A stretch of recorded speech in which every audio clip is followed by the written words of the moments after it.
Hello and welcome back to study with MR. बच्चों, जैसे कि हमने पार्ट 2 के अंदर ऑलरेडी जो है डिस्कस कर लिया है फर्स्ट टॉपिक, सेकंड टॉपिक और थर्ड टॉपिक का जो है समस्या और सरकार का जो नज़रिया है, ये सारे टॉपिक्स जो है हमने first and second part of my video मैंने जो है डिस्कस करवा दिया है। आज के इस थर्ड पार्ट ऑफ जो वीडियो है, इसके अंदर हम स्पेशली इस पॉइंट के ऊपर फोकस करेंगे। इस पॉइंट के अंदर बेसिकली क्या है, हैदराबाद, मणिपुर, जम्मू कश्मीर और जूनागढ़ में जो समस्याएं पैदा हुई भारत सरकार को भारतीय संघ में मिलाने के लिए, उन समस्याओं के ऊपर हम जरा जानेंगे कि क्या इनकी कहानी थी। ठीक है, तो ये ऑलरेडी हम सारा कुछ पढ़ चुके हैं, रजवाड़ों के विलय के बारे में ही पढ़ रहे हैं हम अभी फ़िलहाल। और जैसे कि मैंने आपको बताया था, एक इंस्ट्रूमेंट ऑफ एक्सेशन होता है। इंस्ट्रूमेंट ऑफ एक्सेशन का मतलब क्या होता है, एक तरफ से विलय पत्र है, अगर कोई भी रियासत इस विलय पत्र के ऊपर हस्ताक्षर कर देती है तो वो जो है भारतीय संघ के अंदर मिला हुआ माना जाता है। तो चलिए ज़रा आज देख लेते हैं जो चार रियासतें थी जो जिनको मिलाने में, भारतीय संघ में मिलाने में काफ़ी कठिनाइयों का सामना करना पड़ा था। जो सबसे नंबर 1 का आता है वो है हैदराबाद। जी हाँ, हैदराबाद के बारे में ज़रा जान लेते हैं, इसके थोड़े बहुत बेसिक पॉइंट्स। जैसे कि मैप में आप देख पा रहे हैं, तो ये रहा वो हैदराबाद। ठीक है, आप जैसे कि देख पा रहे हैं, हैदराबाद इस मैप के अंदर कोई छोटा नहीं है, बहुत ही बड़ा है। तो ज़रा देख लेते हैं कि हैदराबाद जो है आज के समय पर किन किन राज्यों में जो है उस टाइम पर टच किया करता था। हैदराबाद जो है भारत की सबसे बड़ी रियासत थी, ये याद रखना। नंबर 1 पॉइंट तो आपका यही बनता है कि जो भारत है, जो हैदराबाद है वो भारत की सबसे बड़ी रियासत थी सभी रियासतों में से। और आज के समय पर ये जो है महाराष्ट्र का थोड़ा बहुत पार्ट आता है, कर्नाटक का थोड़ा बहुत पार्ट आता है और बाकी सब जो है आंध्र प्रदेश के अंदर आता है हैदराबाद की रियासत। ठीक है, इतना याद रखना। हैदराबाद का जो शासक होता था उसको निजाम कहा जाता था, याद रखिएगा, निजाम कहा जाता था। और जो निजाम चाहता था वो क्या चाहता था कि जो रियासत है इसकी वो एक तरीके से आज़ाद रहे। जैसे कि आप लोगों को मैंने पहले भी बताया था, जब ब्रिटिश इंडिया आज़ाद हुआ तो कानूनी तौर पर ब्रिटेन वालों ने ये कहा कि कानूनी तौर पर रियासत भी जो है वो अब आज़ाद हो चुकी है। तो उस समय पर भारत सरकार को भय भी लग रहा था कि भारत जो अभी आज़ाद हुआ है वापस से 500 टुकड़ों के अंदर बढ़ जाएगा। तो जैसे कि आप देख सकते हैं यहाँ पर हैदराबाद का जो निज़ाम था उसका सपना भी था कि हैदराबाद को जो है एक आज़ाद ही बनाए रखा जाए, ऐसा जो है हैदराबाद का निज़ाम चाहता था। लेकिन हुआ क्या, ये देख लीजिए। 29 नवंबर 1947 को जो है निज़ाम ने भारत सरकार से 1 साल के लिए जो है टाइम मांगा कि प्लीज़ मुझे थोड़ा बहुत टाइम दीजिए ताकि मैं सोच विचार कर सकूँ इसके ऊपर, और फिर मैं आपको जो है जवाब दूंगा।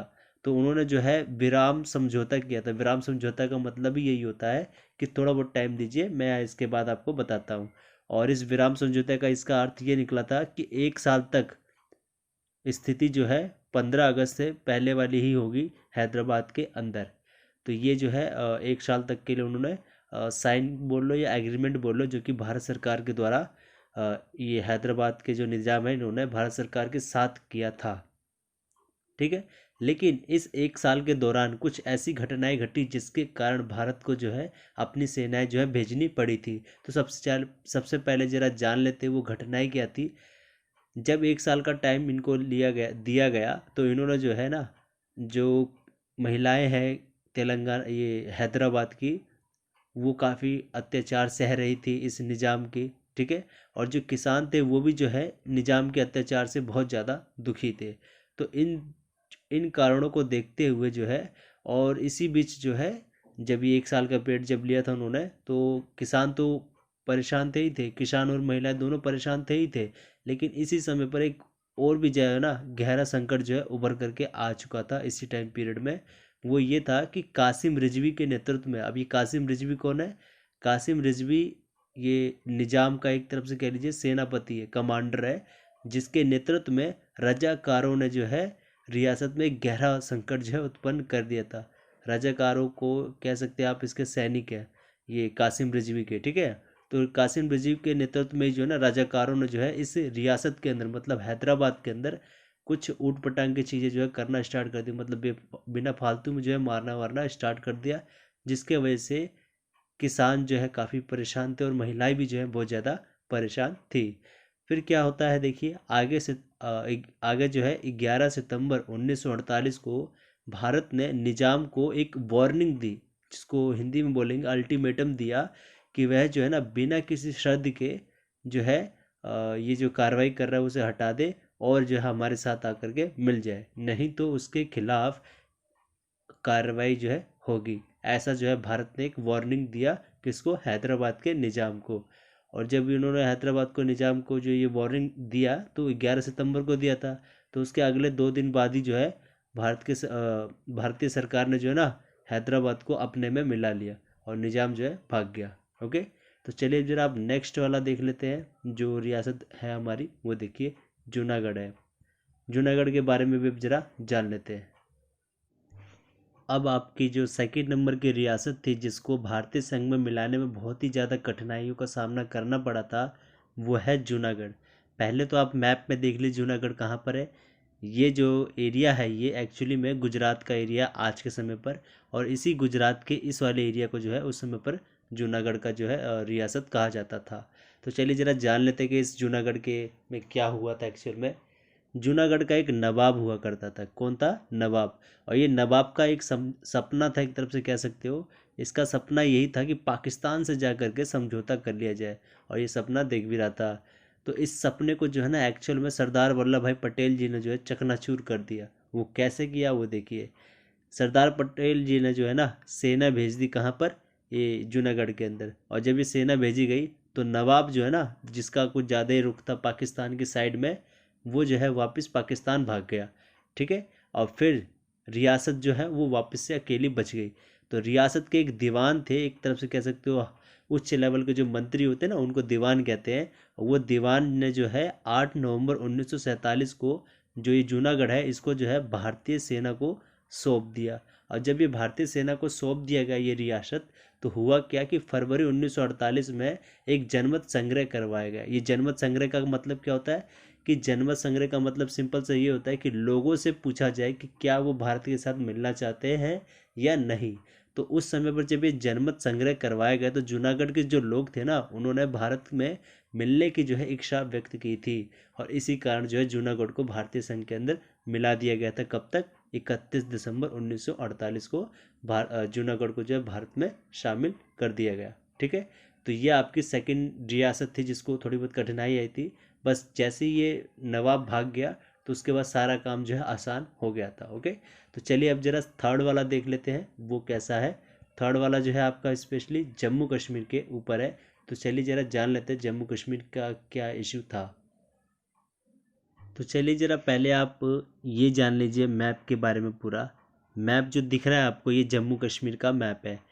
यहाँ से लेकर के यहाँ यहाँ तक जो है हिस्सा ये पाकिस्तान के हिस्से में आता है, जिसी को POK कहा जाता है, पाक ऑक्यूपाइड कश्मीर, पाकिस्तान अधिकृत कश्मीर कहा जाता है। और ये वाला जो हिस्सा है ना ये वाला, ये जो रेड में दिख रहा है ये वाला, इसको बोला जाता है अक्साई चीन, जो कि चाइना के हिस्से में है। और याद रखिएगा ये जो बाउंड्री है ना यहाँ पर जो ये दिख रही है यहाँ तक, इस बाउंड्री को ही बोला जाता है LOC, मतलब लाइन ऑफ कंट्रोल। ठीक है, और यहाँ जो अक्साई चीन वाली जो बाउंड्री है इसको बोला जाता है LAC, मतलब लाइन ऑफ एक्चुअल कंट्रोल। तो याद रखिएगा LOC में अंतर होता है और LAC में, दोनों में अंतर होता है। और एक चीज़ और बताना चाहूँगा आपको मैं, ये जो छोटा वाला शेर देख रहे हैं ना ये वाला, ये जो है पहले पाकिस्तान के क्षेत्र में हुआ करता था। परंतु जब हमारा 1962 के अंदर चाइना के साथ लड़ाई हुआ था जिसके अंदर हम हार गए थे, तो पाकिस्तान ने जो है ना खुशी खुशी में चाइना को जो है 1963 के अंदर ये वाला हिस्सा वापस से दे दिया। कहा कि ये लीजिए और आप मेरे जो है दोस्त बन जाइए एक तरफ से। और इसलिए जो है ये दोनों के जो देश हैं काफ़ी हद तक क्लोज आ चुके हैं। अब चलिए जरा जान लेते हैं जम्मू कश्मीर का क्या मामला था। जम्मू कश्मीर का क्या है देखिए, 15 अगस्त 1947 को जो है ना पूरा का पूरा जो जम्मू कश्मीर है इसके ऊपर एक राजा का पूर्ण नियंत्रण था। उस राजा का नाम था महाराजा हरि सिंह बोला करते थे उन्हें। हरि सिंह को हनी सिंह मत कर देना, जो रैपर है ना हनी सिंह वो नहीं है ये है हरि सिंह। एक आप कीवर्ड की तरह जो है इसे याद भी कर सकते हैं ट्रिक के रूप में। ओके, अब आगे देखिए क्या होता है। हरि सिंह थे वहाँ पर ये राजा जम्मू कश्मीर के, और कश्मीर को पाकिस्तान जो है ना किसी भी तरह से अपने साइड में मिलाना चाहता था, क्योंकि उसका एक ही मत था कि ये कश्मीर के अंदर ज़्यादातर जो है आबादी वो मुस्लिम्स है, तो इसलिए इसका जो पूरा हिस्सा है वो पाकिस्तान के अंदर आना चाहिए, ऐसा जो है बार बार पाकिस्तान कह रहा था। तो विभाजन के जो तुरंत बाद है जम्मू और कश्मीर को जो है सीमा पार से कबाइलियों को जो है हमले जो है अकेले जो है जूझना पड़ा। अब ये कबाइली हमले क्या है? कबाइली एक जाति है, ठीक है, और ये काफ़ी कहते हैं ना आक्रामक वाली जो जातियाँ होती है उनमें से एक थी। और पाकिस्तान की जो सेना थी उन्होंने जो है कबाइलियों के भेष में जो है कश्मीर जम्मू कश्मीर के अंदर जो है अटैक करना स्टार्ट कर दिया था। उनका पर्पस यही था, उनका मेन उद्देश्य यही था अटैक करने का, कि जैसे ही हम अटैक करेंगे जम्मू कश्मीर के ऊपर तो जम्मू कश्मीर जो है उसको सूझेगा नहीं कुछ, और वो वहाँ पर ज़्यादातर जो आबादी है वो मुस्लिम्स की है, तो इसलिए वो जो है पाकिस्तान से हेल्प मांगने आएगा। और जब पाकिस्तान से जम्मू कश्मीर के जो महाराजा हरि सिंह है वो हेल्प मांगने आएंगे, तो हम जो है ना कबाइलियों को, जो पाकिस्तान की जो खुद की सेना है उसे हम मना कर देंगे और उससे बोल देंगे कि अटैक करना जो है बंद कर दो। लेकिन जैसा पाकिस्तान ने सोचा था ना वैसा एक्चुअल में हुआ नहीं। देखिए हुआ क्या, इसका अपोजिट हो गया। सारी जो कश्मीर घाटी है ना वहाँ पर जो है लूट मार होने लग गई, और हलचलाहट जी जो है वो होने लग गई थी। लेकिन इस टाइम पर जब ये सब कुछ हो रहा था तो भारत ने जो है कुछ भी नहीं बोला। भारत ने जो है अपनी सेनाएं भी नहीं भेजी। वो क्यों नहीं भेजी? क्योंकि कश्मीर जो है, जम्मू कश्मीर जो है भारत का एक हिस्सा नहीं था उस टाइम पर। तो उस टाइम पर हुआ ये, जैसे कि मैंने बताया ना कि पाकिस्तान को ये लगा कि महाराजा हरि सिंह जो है पाकिस्तान से जाकर के सहायता मांगेंगे, क्योंकि जम्मू कश्मीर के अंदर ज़्यादातर मुस्लिम आबादी है, और उनको लगा कि ये ऑफकोर्स जो है पाकिस्तान से ही सहायता मांगेंगे। परंतु 24 अक्टूबर 1947 को जो है पाकिस्तान के थिंकिंग के अकॉर्डिंग जो है नहीं हुआ, बिल्कुल अपोजिट हुआ। वो हुआ ये कि 24 अक्टूबर 1947 को जो है महाराजा हरि सिंह ने जो है भारत से जो है सहायता मांग ली थी। अब जब भारत से सहायता मांगी तो भारत ने एक ही मुद्दा उठाया कि हम आपकी सहायता क्यों करें, क्योंकि आप तो हमारे हिस्से में आते ही नहीं है, हमारे साथ आप है ही नहीं, तो हम आपकी सहायता नहीं कर सकते, सॉरी। तब जा कर के महाराजा हरि सिंह ने बोला कि प्लीज़ हमारी हेल्प कीजिए इन कबाइलियों को बाहर खदेड़ने में, और हम आपको एक वचन देते हैं कि आपको जो है हम अपना जो रियासत है भारत के साथ मिला देंगे। तब जाकर भारत ने जो है अपनी सेना भेजी और कबाइलियों को जो है पीछे की साइड खदेड़ दिया। और जब भारत ने जो है कबाइलियों को कबाइलियों के भेष में जो पाकिस्तानी सेना थी उनको जब पीछे खदेड़ दिया, तब 26 उसके बाद जो है 26 अक्टूबर को जो है महाराजा ने, मतलब महाराजा हरि सिंह ने जो है औपचारिक रूप से जो है पूरा का पूरा जो रियासत है वो भारतीय संघ के अंदर मिला दिया। ठीक है, तो यही पूरा इश्यू है जम्मू कश्मीर का। ओके, तो चलिए अब जरा नेक्स्ट वाला रियासत देख लेते हैं जिसको ऐड करने में, भारतीय संघ में मिलाने में जो है थोड़ी बहुत कठिनाइयों का सामना करना पड़ा था। वो है अब मणिपुर। पहले तो आप ज़रा मणिपुर के मैप को देख लीजिए कहाँ पर पड़ता है। मणिपुर जो है भारत के नॉर्थ ईस्ट वाले रीजन के अंदर पड़ता है, जो कि ये वाला हिस्सा है मणिपुर। अब इस मणिपुर रियासत के बारे में ज़रा जान लेते हैं क्या है। आज़ादी के पहले जो है मणिपुर के एक महाराजा थे जिनका नाम था बोधचंद्र सिंह। ठीक है, याद रखिएगा नाम इनका, बोधचंद्र सिंह। इन्होंने क्या किया था कि भारत सरकार के साथ इन्होंने भारतीय संघ में रियासत के विलय के एक सहमति पत्र पर हस्ताक्षर किए थे। याद रखिएगा, विलय करने का सिर्फ एक प्रॉमिस वाला जो पत्र होता है ना उस पर हस्ताक्षर किया, ना कि विलय पत्र पर। ठीक है, दोनों में अंतर है। इन्होंने जो है हस्ताक्षर किए कि हम आपसे प्रॉमिस करते हैं आगे मिलेंगे आपसे, और उनको जो है एक आश्वासन दिया गया भारत सरकार की तरफ से कि उनको जो है आंतरिक स्वायत्ता जो है बरकरार रखी जाएगी। आंतरिक स्वायत्ता का मतलब अंदर में वो जो चाहे वो कर ले, उससे हमें कोई फ़र्क नहीं पड़ेगा, केवल विदेशी रूप से जो मामले हैं वो भारत सरकार संभालेगी। लेकिन आंतरिक स्वायत्ता को लेकर के इनके जो जनता है उन्होंने विद्रोह करना स्टार्ट कर दिया महाराजा के खिलाफ। तो जनता के दबाव में महाराजा जी ने जो है 1948 के अंदर 1948 के जून में जो है ना वहाँ पर मणिपुर के अंदर चुनाव करवाए। और इस मणिपुर के अंदर जब चुनाव हुए तो इसके अंदर ये पता चला कि संवैधानिक रूप से राजतंत्र को जो है अपनाया जाएगा।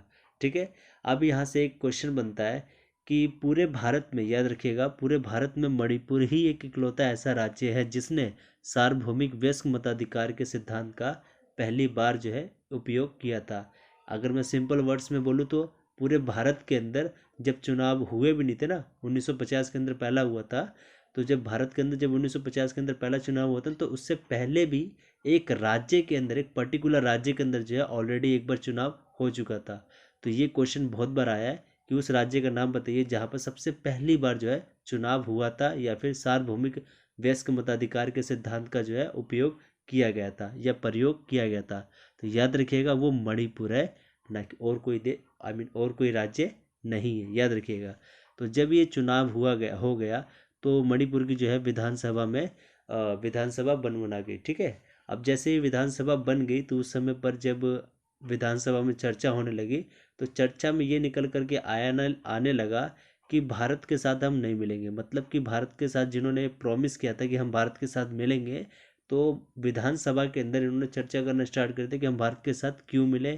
तो इन्होंने कुछ जो है ना एक आशंका वाली होते हैं ना मतभेद उत्पन्न करना, उन्होंने जो है मतभेद उत्पन्न करना स्टार्ट कर दिया। मणिपुर की जो कांग्रेस थी, आईएनसी जिसको हम बोलेंगे, मणिपुर के अंदर भी होंगे ना कांग्रेस के थोड़े बहुत मेंबर्स, वो तो प्योरली चाहते थे कि मणिपुर का जो है भारत के साथ जो है विलय हो जाए। परंतु मणिपुर की जो खुद की जो छोटी मोटी पार्टियां थी ना, वो जो है इस स्टेप के बिल्कुल खिलाफ थे। वो कांग्रेस का विरोध कर रहे थे कि नहीं ऐसा नहीं होना चाहिए, मणिपुर एक अलग से देश बनकर रहेगा, ऐसा वो चाह रहे थे, उनको एक आज़ाद रहना चाह रहे थे। लेकिन तभी जो है भारत को एक कह सकते हो भारतीय सरकार को कुछ लगा, वो देखिए क्या लगा कि मणिपुर के जो निर्वाचित विधानसभा है ना उनसे बिना परामर्श लिए बिना पूछे भारत सरकार ने जो है महाराजा बोध चंद्र सिंह के ऊपर जो है दबाव डाला कि वह जो है भारतीय संघ में शामिल हो जाए, जैसे कि उन्होंने प्रॉमिस किया था पहले। और जैसे उन्होंने प्रॉमिस को वादा किया था ना, तो उस वादे को अमल करने के लिए जो है ना उन्होंने विलय पत्र पर हस्ताक्षर भी कर दिए। और उनका जो ये प्रेशर में एक तरफ से कह सकते हैं करवाया गया था, इसलिए जो है मणिपुर के लोग आज भी जो है भारत सरकार से नाराज़ होते हैं। वो इसलिए नाराज़ होते हैं कि एक बार हमसे पूछ तो लेते हैं, मतलब निर्वाचित जो विधानसभा थी उनसे एक बार, इनका कहने का मतलब है कि पूछ लेते तो ज़्यादा बेटर रहता, ऐसा वो लोग कह रहे थे। ठीक है, तो आज की क्लास में बस इतना ही है।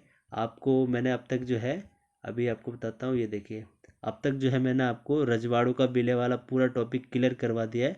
अब जो हमारा नेक्स्ट टॉपिक होगा ना उसके अंदर हम राज्यों का पुनर्गठन और महात्मा गांधी की जो शहादत है इसके बारे में हम डिस्कस करेंगे। ठीक है, और हो सके तो हम छठा टॉपिक में जो है नेक्स्ट पार्ट के अंदर ही क्लियर कर देंगे, सो डैट वीडियो ज़्यादा लंबी ना हो। ओके।